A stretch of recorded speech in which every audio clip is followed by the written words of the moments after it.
Hi everyone, welcome. I'm down here in my wormery, and this tub that you see here, this is the material that I removed from an unusual bin that I've got. I guess the long story short on this stuff is that I had a whole bunch of red wiggler bins once. All of them lost their populations, and this is the stuff that those worms had been living in. Kind of gross, isn't it, if you think about it that way? But since I had hung on to it, instead of just dumping it all, I did actually hang on to this stuff out in the garden for, in some cases, maybe even a couple months. I forget how long this stuff sat out there, but for quite some time, until I finally decided, you know, I'm wasting room in all these containers. I had this stuff spread out over a couple of containers. So I went in there and I started actually observing a few surviving worms. And then I also kind of assumed that there was probably cocoons in the material too. So to me, somehow, what was still squirming around inside this stuff here when it was still damp, at this point it's completely dried out. I was treating that as sort of the last remaining surviving examples of my original red wiggler worm colony. And that stuff had actually been sitting down in this bin here after it was all consolidated out of multiple bins. This is the bin that I just sort of left the stuff sit in for a while, giving it time for, you know, maybe some baby worms to hatch out of cocoons and stuff like that. And most recently, 15 days ago, we finally decided, let's pull out all that old dry material, give them some fresh bedding to live in, maybe a little food, and come up with some sort of a final guesstimate on how many worms there are in the system. So combining everyone's guesstimates, I came up with an average number, and that average number is really small. It's only 23 worms are estimated to live in this container here. By far the smallest worm environment that I've ever tried to run. And it's really all about trying to bring back a population of worms that I kind of consider near and dear to my heart, because it's the worms that I started with. So I left this bin with a little bit of coffee in there as the only food, some grit, some moisture. I really don't even know what's going on in here after the past 15 days since we kind of launched it. I'm curious to see how things are coming along and whether or not I got to give it some food. So I'm just going to get it up on the bench. We'll take a quick look through it, and I'm kind of hoping that we've got at least 23 worms in here. But I think it's going to be a little bit of a mystery, because I don't know if there's any good way to really get a good view of all of them. I guess we're going to have to evict our little attendant here, our little guard, trying to keep the environment free of flying insects. So let's get him moved over into some safe spot, and then we'll get this bin up on the bench. So it's on this side of the bin where the label is attached that we set up the new environment for the worms. And not only is that where the new environment is, but it's also where we added a little bit of coffee in the hopes that they might, you know, eat some. It is on the new side of the bin. Sometimes worms don't want to go straight to the new side of a bin right away. They prefer to stay in the material that's familiar to them, that's kind of already been occupied. I'm trying to draw clues from what I see here. I do see castings, but I don't know if those could have potentially just fallen off the bubble wrap. But you know, since we did sort of set up this environment fresh for the worms, I believe that that bubble wrap was clean when we started. So these worms have apparently been roaming the surface and leaving behind castings, and that's a good sign. Now, I did pull back this piece of paper that was on top that I just removed, and I did see a worm squirming in back into the bedding. Had been hanging out up here and tried to retreat down to get out of the light or whatever. So that was the first worm sighting. So it's unfortunate that we can't somehow tag our worms and then know exactly who we're talking about here. But I don't know exactly how many worms live in here, but to have already spotted one, that's a good sign. The grass had been with the worms for some time now, so that got spread out all across the top as sort of a familiar substance. Here's a worm. Cool. Wondering if I should try to keep them in one particular spot so that as we encounter them, we can keep track of how many we've seen so far without recounting the same worms. I think I did a video yesterday where I got like a big handful of worms, and I put the worms down, and I'm pretty sure I picked up that same wad of worms a second time.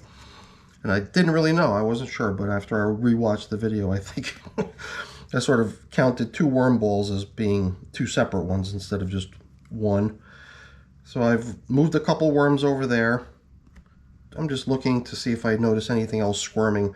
It was right here that we had dropped a little bit of coffee, on top of which I had placed the filter that the coffee had been in. So I kind of expected to find a piece of paper draped over the top here, covering the coffee feeding that they received last time. And it's hard to say, but who knows? Maybe that's the thing that they were most interested in nibbling on.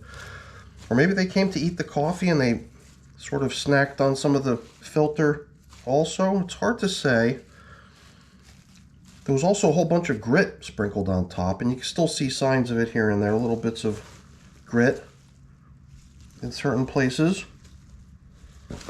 So I'd like to think that they did actually come on over and have some coffee, and they even nibbled away on some of the paper that was placed in here along with the coffee.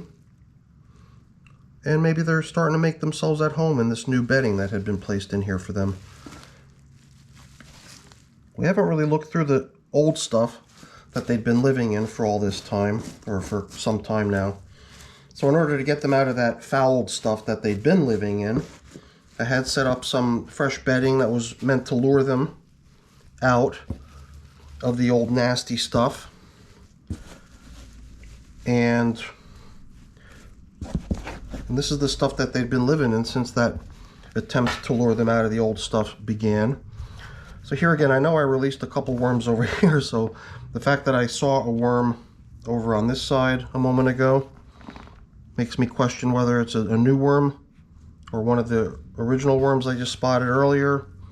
So it's really now, is it two worms I've seen, or is it actually a third one we just spotted? I'd really like to think that these worms are going to eventually start bumping into one another and using those as opportunities to expand their numbers a little bit. I suppose I should be looking for cocoons. That would be kind of a nice thing to see in here. Thought I saw something moving, and I thought it was something really small, so it got me excited that I've got maybe some baby worms hanging out in here. But maybe not. So I guess this was one of the things I'd been cautioned about when I bought these outside worms in, that I might be bringing with them some, you know, critters that I might not want in my house. So I figured as long as I'm in these bins looking around, it's a good opportunity to maybe weed out stuff that's considered to be a little undesirable. So I mean, I don't know, we found a couple worms. We found maybe 3 more over there. Maybe we're up to 5 worms at this point. I suppose digging around right beneath where I had just released a couple worms is kind of unfair to count any worms I bump into over there. So let's not count those few worms we just saw as we plowed through that little bit. So it'd be kind of unusual to think that the estimate of 23 worms is even too high. I'd really like to think that there's more in here. So maybe this last section over here that sort of sits right in between the old and the new environments. I don't know, down here at the very bottom, which is I guess where you would expect to see some worms. I thought I saw 2 or 3. Here again, I don't know if I'm just counting the same worms once again as I saw earlier. I'd like to think that at least one of these was a new one, but I could be mistaken. And I'd also like to think that I'm probably just missing a bunch of them. I'm probably just burning right by a spot where there's a worm just hanging out, and then the worm maybe is not squirming or moving and is just staying still, and I'm missing it because of that. So I'm trying to remain optimistic. I definitely can't say that this is a big population. In fact, it's an extremely small one, and I really don't even know what to expect. I mean, I think I've seen experiments where people have placed maybe 20 or 30 or 50 or whatever worms into a brand new environment and let them go, and then they ended up with a pretty good sized population in the end many months later. Whether or not a system like this has the potential to grow like that or not, I really don't know. But I guess we'll see, and we'll find out together. As long as things continue to look promising, and to me this looks okay. You know, I mean, they came over, it looks like they might have feasted on some of the coffee and maybe even the filter that was there to cover them up. So I'm going to actually go up and grab another coffee filter that's got some coffee in it from last night's brew, or from this morning's brew. And I guess I'm going to just give them one more dose of food like they got 15 days ago when I put them in here. And maybe we'll see some more progress. So let me head up to the kitchen now, grab a little bit of replenishment food that we could drop in. I guess we'll put it back right here where we had placed the food previously, right into the new bedding area.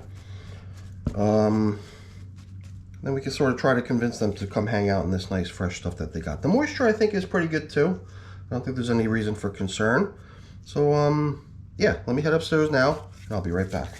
I'll admit, when I was up in the kitchen, I was tempted. I was very tempted to up the ante and give them even more than this, but you know, with all this bedding surrounding the food that we're giving them, all stuff that they can also consider to be food, it doesn't seem sensible to put anything more than this in here as food for them. And I'm also thinking it would be kind of nice to see if there's really progress happening here. So we're going to do what I think I did last time.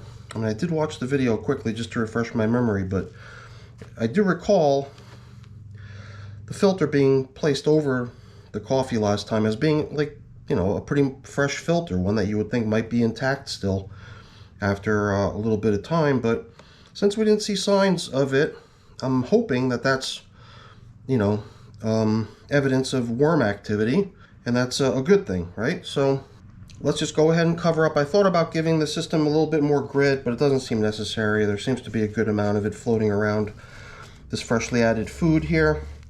So if they need grit, they'll find it, I believe.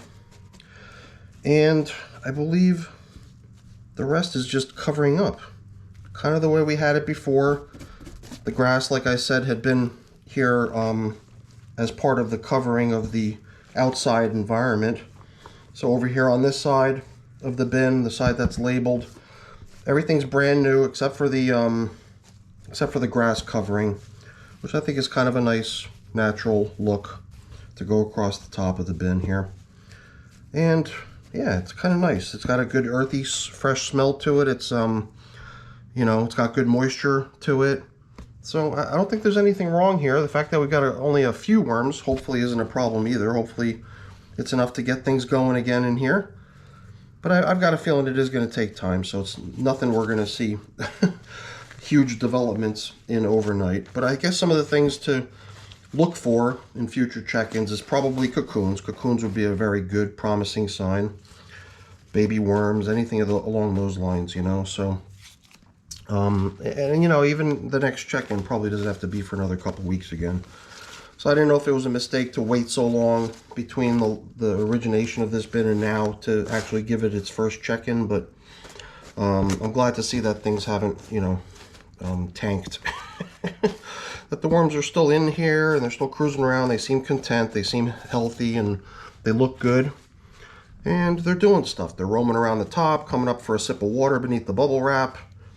They're hanging out down at the bottom of the bin where there's probably a little bit more moisture. Who knows, whatever the reason they like to be down low like that. So, you know, worms here, worms there. I guess the only trick is going to be to hopefully have a few of those worms encounter one another and start reproducing and dropping some eggs here and there. So that's it. That's our update and feeding of our I don't even know what to call it. Is this the environment that we had made certain references to in terms of rising up out of the ashes, you know, sort of like Lazarus bin or Phoenix bin? I think the last time I had named the video when we checked in on this, I think I had gotten rid of any of those sort of biblical references and just referred to it as the resurrection bin. So whatever name we end up giving it, doesn't matter. So far so good as far as I could say. I don't know if I missed any worms during the video and you spotted one that I didn't. I'd love to hear it. And I'd love to hear your thoughts in general. So please put them down in the comments. I look forward to hearing everyone's thoughts on how this bin is coming along. So let's keep our fingers crossed for this collectively. Hopefully it'll start to grow and start to bring back my original worm population of red wigglers. That'd be really nice. I don't know if it's too much to hope for, but that's it for the video. Let's get this thing put away. It's pretty much packed up. I've just got a little bit of cleaning up to do around here, but that's all boring. I'm not going to waste your time with that. Before I go, let me just really quickly say thank you. Thanks so much for watching. Hopefully you enjoyed the video. If you did, please remember to leave me a thumbs up. That's always really appreciated. And if you haven't done so already, please also consider subscribing to the channel too. That's really appreciated as well. All right, everyone, have a great day. Thanks for watching.